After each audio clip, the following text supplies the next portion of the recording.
the British couple who were caught up in that international incident with a Russian frigate in the Channel today, have told Newsnight in an exclusive interview that the Russians have told lies about what actually happened. The warship Admiral Grigorovich fired warning shots near the UK-registered yacht called Bright Future this morning. The Russian Ministry of Defence said the yacht had been on a dangerous approach towards the frigate, and its crew fired rifle shots into its path after making several attempts, they said, to contact it over the radio and after launching warning flares. But Jane and Alan Kelvey told me none of that is true. I spoke to them on their yacht, they're now in Cherbourg, just before we came on air. We were sailing from Lymington to Cherbourg, left at 4 a.m. this morning, and as we were coming about halfway across the channel, we saw in the distance a vessel.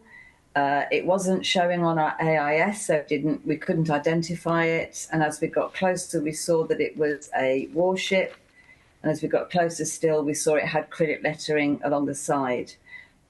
We were about 400 or 500 metres off. It was on our starboard side. It was motionless. It was not adrift, and it was holding station. We were sailing. It was 11 o'clock this morning, British time. And as we approached, they gave out 5 blasts on their horn, which means, have you seen us? Mm-hmm. We immediately turned 2 degrees to port so that they could see we'd made a deliberate change of course, which meant we had seen them. And then a minute or so later, they gave another 5 blasts on their horn, immediately followed by 4 to 5 small arms fire that wasn't aimed at us. It was a warning fire that went up in the air, we believe. Were you afraid? What did you do? Alan had to stay on the helm because he was steering. Yeah. I crouched down on the floor and tried to get my lovely canvas hood to protect me. We didn't really do a lot. We didn't figure that we were likely to actually get shot at, but we did.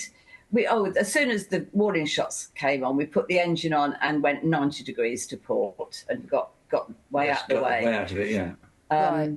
But so how close were you to this warship? I mean, you could see it was a warship, yes?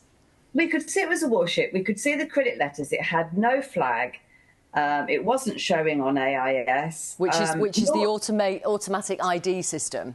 Yes. Normally, when you're sailing across the channel, if a convoy of warships goes past, you get a message on VHF saying, give a 1 nautical mile exclusion zone or something like that. But there was nothing. They didn't radio us. They could have seen us coming from miles off because we were displaying our AIS. The first thing we knew was the 5 blasts. We turned to port, followed by the next 5 blasts, and then the gunfire. And so we just turned. Yeah, there were none of these flares and things that they said in their statement. They didn't send up any flares. They didn't try to radio us. They didn't look to us like they were adrift, and we were definitely not on a collision course. We were going to miss them. We were going to miss them. And we were the stand-on vessel. It just wasn't, as far as we were concerned, it wasn't an incident until the gunfire started. I mean, you say it so calmly, Jane, I have to say. Can I just read you some of their statement? This is from the Russian Ministry of Defence. The crew of the frigate Admiral Grigorovich in the English Channel detected the civilian sailing yacht Bright Future under the flag of Great Britain proceeding under engine power on a dangerous course close to the ship. I could see you nodding. Absolutely not. So you say absolutely not, that you were on a dangerous course close to their ship? We were not on a dangerous... We wouldn't have hit them. We were not on a dangerous course. They did not send up flares. They did not radio us. They did not radio us. There was absolutely no problem as far as we were concerned. We were just going to go sailing straight past them until they...